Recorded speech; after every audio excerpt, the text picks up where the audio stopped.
I'm Chisgule Gaming, and we've gathered over 13 billion resources in Rise of Kingdoms. This comprehensive guide is going to show you exactly how you can gather the most amount of resources in the smallest time possible so that you too can use that huge amount of resources to power up your city and battle your enemies. If you're looking for what might be one of the most comprehensive guides on resource gathering in Rise of Kingdoms, you've come to the right place. Let's get started.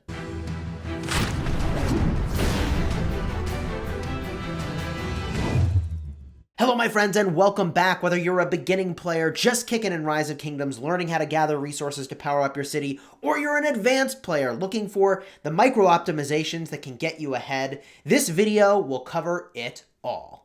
If you like Rise of Kingdoms guides that help you get value and smash your enemies, consider smashing that subscribe button for daily Rise of Kingdoms videos. We are also a sponsored content creator. My friends, let's go over the agenda, and if you want to skip ahead to whatever the heck you want, timestamps will be in the description, as always, with our long-form videos.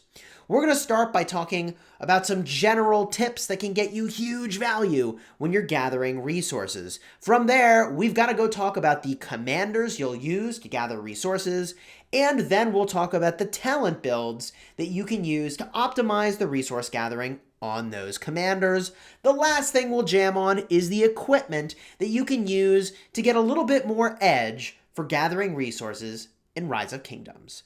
Let's jump into the first topic, which is some overall guidance, tips, and recommendations.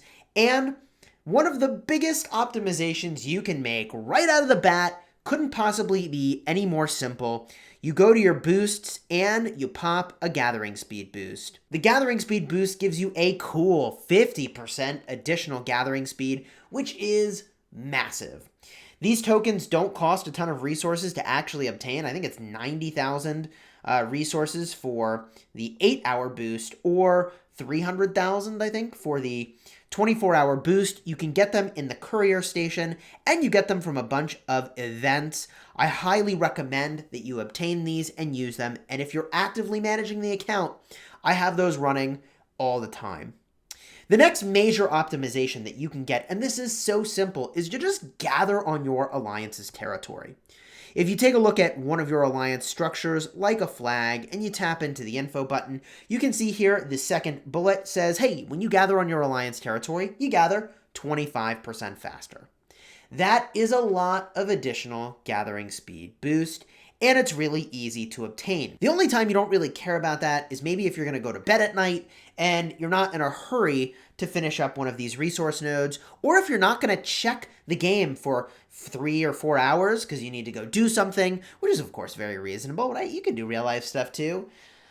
If you're going to go and do that, then you can hit a high level resource node off territory. Otherwise, I'd stick to your alliance territory. One thing we should talk about is actually gathering gems. You can go and gather gems on the map from one of these gem deposits. Unlike other nodes, they're not searchable from this basic menu, so you're going to have to find them on your own with your eyes. Ugh. I still feel like a fort finder would be the #1 quality of life feature for Rise of Kingdoms, but whatever. You'll find these gems on your own in your home kingdom. There's a level 1 gem deposit or level 2 gem deposits, which have 20 gems in them. And I've got a full video detailing how you can farm from these nodes to pull down thousands of gems a day. I'll put a card up in the top rather than fully revisiting that here. And since you know that card is there, you can always check that out after you've finished watching this video. The link is also in the description for a full guide on gem gathering. Now, if you want to see the grand total of your buffs that are contributing to your gathering speed, you can go into the City Hall, click the graph icon. You can scroll on down to gathering. You can see here the gathering speed is broken down by the type of resource you're going to gather. There are a bunch of things that contribute to this. One of them we haven't talked about so far is your alliance's technology. As your alliance works on its technology, you're going to get more and more gathering speed just for being in the alliance that you're in, regardless of whether or not you're on territory. The item we've already used, the gathering speed boost we talked about. Technology is your own research, which does contribute a long way toward your gathering more quickly. I personally really highly value the economic technology on all of my accounts. Of course, it's maxed out here. However, I would recommend investing in economic technology, especially as the military technology will take typically a lot of time, but cost a low amount of resources. The opposite is true typically of the economic technology. It usually costs a high amount of resources and takes a low amount of time to complete.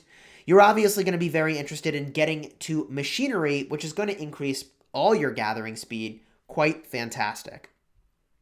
Getting a look again at those buffs, if we cruise on down, there is also holy site bonuses to your gathering speed. Those holy sites you can view from your Alliance holy site tab. You can see over here, some of these do contribute to gathering speed, like the Shrine of Honor, giving 5% gathering speed. Last but not least is, of course, your VIP level, contributing to gathering speed as well. Now, a few things about etiquette that we need to talk about before I continue on. If you see another Alliance member already going to a resource node, that'll be the case if you see some blue lines going to it. Like, for instance, you see these blue lines going across the map. I can see that, this player, it looks like he's heading back to his city in this case. Here's some gatherers that are on their way out. Don't try to beat a player to one of these resource nodes. As much as I want some gold, and as much as I want to send some gatherers to go and get this, don't be that person who ends up cutting off your Alliance member to the node, and then they turn around and go back to their city, because then they end up just getting nothing, and you got the resources, but look, you win and lose as an Alliance. Just let your Alliance member get it. You can go somewhere else. To that end, when you're going to a resource node, it's important to call out that the game will automatically send the minimum number of units that are needed to farm everything contained within that resource node. So the good news there is you'll get everything you wanted from the resource node. The bad news is that it doesn't always pick the very best combinations of commanders for gathering, and that is in part because it's just going to start by getting you the fastest gathering commanders you've got. Whichever ones will gather that the fastest will be the pick that they automatically send. But some of these commanders actually specialize in certain types of things that you want to go and gather, and so you may want to manually change around that configuration for what you send to go and gather. Speaking of which, let's go talk about the commanders now that you're going to use to gather in Rise of Kingdoms. There are gathering commanders at every tier of rarity in Rise of Kingdoms, from legendary at orange color to advanced in green. The very best commanders for gathering resources are going to be Cleopatra, Sundok, and Ishida. All of them are available from gold keys, and you also can get Sundok and Cleopatra from events. There is a supply event that will give you some amount of sculptures based on your ranking. At the purple tier, we do have one commander at Epic that is Joan of Arc. She can give you a cool 25% gathering speed boost. At the blue tier, we have Constance, Gaius Marius, and Sarka. And last but not least is Centurion. Now, there's a couple things I want to call out about these gathering commanders. First and foremost, it takes half as much experience. That's right, half as much experience to level up an advanced commander than it does a legendary commander. So for that reason, I would recommend that you start by leveling up the lower quality commanders, because it's going to take way less experience to get them higher level, which is going to get you more talent points to work with, and we'll be talking about the builds in just a moment. The thing that you want to think about as you level up these commanders and as you optimize their skill unlocks is that you want to typically max the gathering skill before you level them up past the point where new skills unlock. Let me give a clear example of that. With Centurion, you're going to want to take him to 3 stars to unlock this third skill, not level him up until you've maxed the third skill, and then you could level him up a little further. Another example of that would be with Gaius Marius. You do typically want to max the gathering speed skill in this case, because that's the one we care about on a gathering commander. Now, normally, I would say always max the first skill. but you're not going to use these commanders for combat. You're using them for gathering. And eventually, you're going to max out all their skills anyways, and it's going to be fine. So for these commanders that are for gathering, you really do want to max that second skill before proceeding to unlock other skills, because that is the one that really is most critical for gathering, is the gathering speed. Now you can see here we do have some specialists. We have Gaius Marius and Ishida, who both specialize in gathering food. We have Sundok, who specializes in gathering gold. Cleopatra specializes in gathering stone. And we have a couple commanders here. Constance specializes in gathering wood. Then Sarka and also Centurion are just universal gathering commanders. They don't really specialize at all. One noteworthy commander at the elite tier is Constance. She is actually one of the very best gathering commanders because she gives you a resource bonus of 10% when she concludes her gathering. This is very powerful. 10% more resources is kind of like getting gathering speed, except it is better than gathering speed because you don't have to be sending out your commander as much to different places to get more resources. This commander, however, is noteworthy not just because of her fourth skill being exceptional, but also because she is not available in gold and silver keys. She comes primarily from the expedition, and you're going to have to use expedition store medals at about 400 currency a pop to get her skill ups, and that is very expensive. You should be using all of your blue universal commander sculptures on Constance until you've maxed her out, rather than spending them other places, because quite frankly, you're going to get plenty of the other commanders over time. Constance is the one that you want to start going all in on. Now, the last thing I do want to mention about some of these gathering commanders is you might say, well, wait a minute, Chisgule, some of these commanders that are in the versatility tree have gathering talents. Should I be using them to gather resources? The answer is a resounding no. You do not need them to gather resources, and in fact, it could hinder your resource gathering speed. Let's talk now about the talents that you're going to use for gathering crazy amounts of resources and go through a couple builds that are very, very optimal. The first thing we're going to look at is a big picture build. My commanders are leveled up a little more than they need to be for gathering resources. Really, the critical talent over here is Superior Tools. Superior Tools is giving you an extra 25% gathering speed, which is really solid. The critical talents here are the ones that are in yellow, but we have a few extras, so let's do a fresh build to show you where I would start. Now, first and foremost, you're going to be gathering a lot of food in the early game in Rise of Kingdoms. Start by picking up the food gathering speed, the wood gathering speed, and then also the stone gathering speed. These are going to be really important for your baseline gathering. From there, you really want to make your way to the more the better. The more the better is going to be really exceptional, granting you 6% extra resources upon completion of gathering. That is a phenomenal boost. You're going to want to grab that, and this takes about 27 talent points if you do pick up the Wood Gathering Mastery. It's going to take 24 talent points if you skip this one, which for some commanders, you could skip this. To give an example, if you were using a commander like Gaius Marius, he is a food gathering specialist, so you might just start with a build that goes all the way over here and maxes this out, and you go back later to get the Wood Gathering Mastery. Now, after you've gone and you've put in these points, I would recommend that you make your way to Superior Tools and you max this out. Do not detour anywhere else to get talent points. You might be tempted to get Tourniquet, which is going to reduce the number of severely injured troops that you have. You might be tempted to get Modified Axle for the movement speed. You don't want to do that just yet. You really want the gathering speed. Eventually, you'll want to go back. You'll get Modified Axle after you've maxed out the rest of the tree, and then Tourniquet for some additional effectiveness. And as a bonus, if you happen to have extra talent points and you're in the late game, something that you can go and do is get some of these additional talents that give march speed so that you spend less time walking all over the map, gathering resources. Here is my start to that. I did waste 1 point before I realized hey, wait a minute, Chisgule, you have like 300 million experience tomes sitting around. You could drop some experience on your gathering commanders to make them go a little faster. And that's exactly what I did. I went in, put some experience tomes on here, and I picked up an additional 12% march speed, which is honestly meaningful over time when you're going to things that are far away.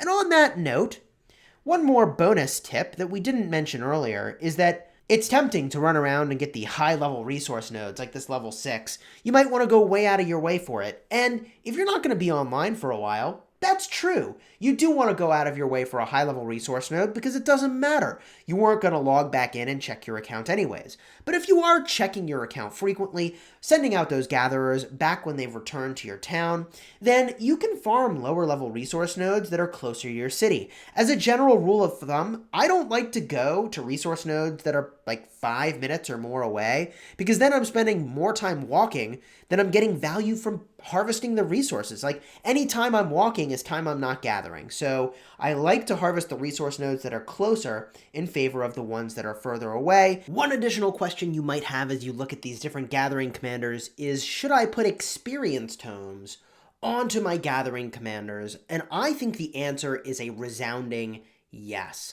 Now, I've always erred on the side of investing more heavily in my economic technology than my military technology because I play these sorts of games for the long haul. And if you too are in that style of a situation where you think you're going to play this game for a while, then for the rest of time that you're playing this game, you will get the benefit of having higher level commanders, which really does go a very, very long way. When you look at these talents and you go all the way up to superior tools, there are some pretty major benefits that you're getting. If I haven't already, I'm going to flash up onto the screen the amount of experience that is required to level up commanders of different qualities. We'll probably have from advanced up to legendary, up to some of these different critical levels that we were describing to get the more the better unlock, and also to get the superior tools unlock and have that maxed out. There is one quick note that I want to add about Joan of Arc, because she really is a more combat-oriented gathering commander. That is because her first skill is so good. So although on all the other gathering commanders you do want to max the second skill, which is a gathering skill, and you can even take them up to 2 stars, try to max it, and then level them up more, I would focus on maxing the first 2 skills on this commander before you proceed, and I would use combat-related talents rather than gathering-related talents on this commander, which means they will always be a secondary commander for gathering. You're going to use all those other commanders that you have as primary commanders for gathering. If you haven't seen my guide that covers exactly how I would use Joan of Arc and the order in which I would invest in these epic commanders, I'll put a card up in the top and you can check that out as well. One of the last things I want to talk about before we get into some of the bonus goodies here, that we will have a few of those at the end of the video, is the gathering equipment. I personally have not invested much in gathering equipment. There is a lot of it here. It is actually very powerful in a game mode like Arc of Osiris, where the gathering speed is super relevant. I've stuck to a couple basic pieces, and honestly, I prefer putting equipment onto my combat commanders and prioritize that. With that said, some really simple pieces to give you a few extra percentage points would be the coarse breeches for 1% of gathering speed. You can use the sturdy boots for another percentage point of gathering speed, and the sharp longsword for an additional 2% gathering speed. I made the mistake in the very early game of making some equipment that had some nice cavalry stats, but, you know, look, I'll see if I can find that piece of equipment real quick. I'm sure I can find one to swap to. Here it is. You know, on my Sarka, I chose the cavalry special talent on these coarse breeches because I figured I would, you know, put it onto a cavalry commander, and initially I did. But if you do get the special talent on one of these pieces of gear, I would recommend that you pick a gathering commander's talent tree rather than a combat commander's talent tree, because This gray gear you are going to replace so quickly for something more combat effective, like these Vanguard Greaves, slam dunk better than the coarse breeches. So I would recommend you stick with these special talents for gathering on some of those pieces. The only commander where I see a disproportionate amount of value for your having gathering equipment on them is the one that is going to the Alliance Resource Center. The one that goes to the Alliance Resource Center is going to be gathering for quite some time. You do get a lot of benefit by picking the absolute best combination of commanders. For gold gathering, that actually is going to be Constance and Sundok. So we're using the Constance-Sundok combo because, again, that fourth skill on Constance giving 10% extra resources at the conclusion of gathering is a really big deal. A couple other bonus goodies about gathering resources is that your alliance has a storehouse of resources. If you gather on your alliance's territory, it will contribute a small percentage of what you've gathered to the storehouse, which is pretty handy for your alliance. A lot of alliances in the early game struggle with gold generation, and so farming gold on territory will be very helpful for your alliance. In addition, one other thing that I just wanted to mention to get lots of resources is going to be leveling up your city's production buildings. I generate an astonishing amount of resources from these production buildings. You can see here that every hour I'm getting 50,000, actually 54,000 food from my farm, and I don't have to do anything at all except show up to collect it every 8 to 10 hours, which is pretty nice. I also use a production boost that gives 25% additional production speed. I use that for every resource that can be harvested in your city from a farm or mine, and I would recommend that you do the same, especially as you get to production buildings over level 16. That's when you really exceed tremendously the break-even point for the amount of resources you're committing toward the production boost versus the amount of resources you gain by virtue of having boosts active. And of course, if there is an event that rewards you for city production, then you absolutely should have all of those boosts going. These buildings right over here are often underrated. I've taken all of mine to level 25, and I really think you should as well. The break-even point for these buildings is going to take a couple months. That's right. The amount of gems you're spending, I think, and the amount of production gain you're going to get, it's going to take you a couple months to earn your value back in resources and gems spent for getting to level 25 with these buildings, because you need a master blueprint. That's 2,000 gems. However, for that point on, for the rest of time that you're playing this game, it's all upside. So it's really a quite major mistake to not upgrade these buildings. And these are buildings that I like to upgrade when my critical path for leveling things up in my city is already accounted for. So I always try to work on the city hall, getting that leveled up as fast as I can. And while that's cooking up, or while all the critical path items for the city hall are already in flight, if I have an extra queue, I dedicate it to a resource gathering building, and that's a pretty handy way to pick up some extra resources as well. Now, one very logical question you might have at the end of all of this is, hey, wait a minute, Chisgule, if it's so easy to send out gatherers, why don't I just do that with multiple accounts and get boatloads of resources like that? To which I would say, good thinking. We've got an entire guide dedicated to how you can create a farm account.